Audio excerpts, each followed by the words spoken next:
আসসালামু আলাইকুম রহমতুল্লাহি ওয়া বারাকাতুহু। প্রিয় ভিউয়ার্স, আশা করি সবাই ভালো আছেন। আলহামদুলিল্লাহ, আমরাও ভালো আছি। এখন বিকেল টাইম। আমরা আমাদের গরুগুলোকে খড় এবং ঘাস একসাথে মিলিয়ে তারপর গরুকে দিচ্ছি। এটা এরপর আর কোনো খাবার দিব না। খাবার খাওয়া শেষ হলে দেন চারিতে সাদা পানি দিয়ে দিব। আমরা প্রতিদিন এইভাবেই রুটিন মাফিক খাবার দিয়ে থাকি। খড় এবং ঘাস একসাথে মিলে মেশিনের মধ্যে কেটে ছোট ছোট করে দেন আমরা গরুকে খাবার দিই। এখন সন্ধ্যার খাবার দেওয়া হয়ে গেছে, যেহেতু একটু পরে সন্ধ্যা হয়ে যাবে, আর আমরা সন্ধ্যার একটু আগে খাবারটা দিয়ে দিই। এইভাবে আমরা মূলত আমাদের গরুগুলোকে মোট 4 টাইম খাবার দিই। সকালবেলা ঘুম থেকে উঠে দেন আমরা গরুকে গোসল করিয়ে দিই, ঘর পরিষ্কার করে চারি পরিষ্কার করে দানাদার খাবার দিয়ে দিই। দেন 10টার দিকে আমরা আমাদের গরুকে এইভাবে খড় এবং ঘাস একসাথে কেটে দিয়ে দিই।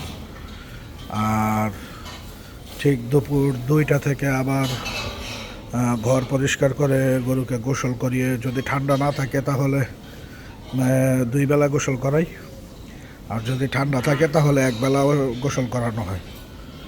এইভাবে গরুকে দেন 2টা বাজে আবার দানাদার খাবার দেওয়া হয়। তারপর গরু রেস্টে চলে যায়। এখন বাজে হচ্ছে 5টা। আর এখন আবার আমাদের যে সন্ধ্যার খাবার খড় আর ঘাস ঠিক একইভাবে কেটে দিয়ে দিই।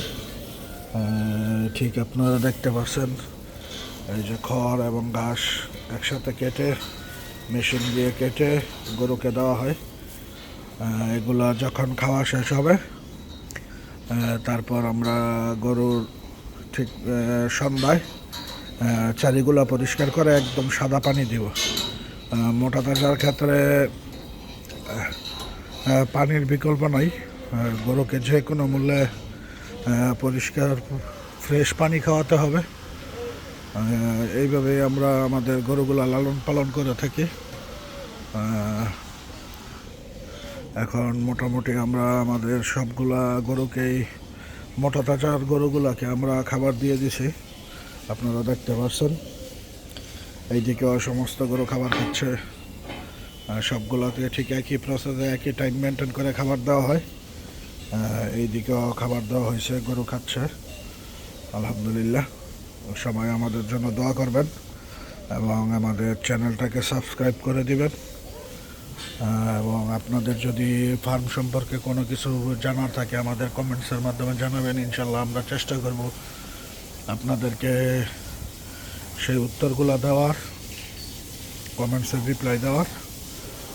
ধন্যবাদ সবাইকে। সবাই ভালো থাকবেন, আমাদের জন্য দোয়া করবেন, আমাদের খামারের জন্য দোয়া করবেন, যেন মহান রব্বুল আলামিন আমাদেরকে এবং আমাদের খামারের পশুগুলোকে সুস্থ রাখে। সবাই ভালো থাকবেন। আসসালামু আলাইকুম।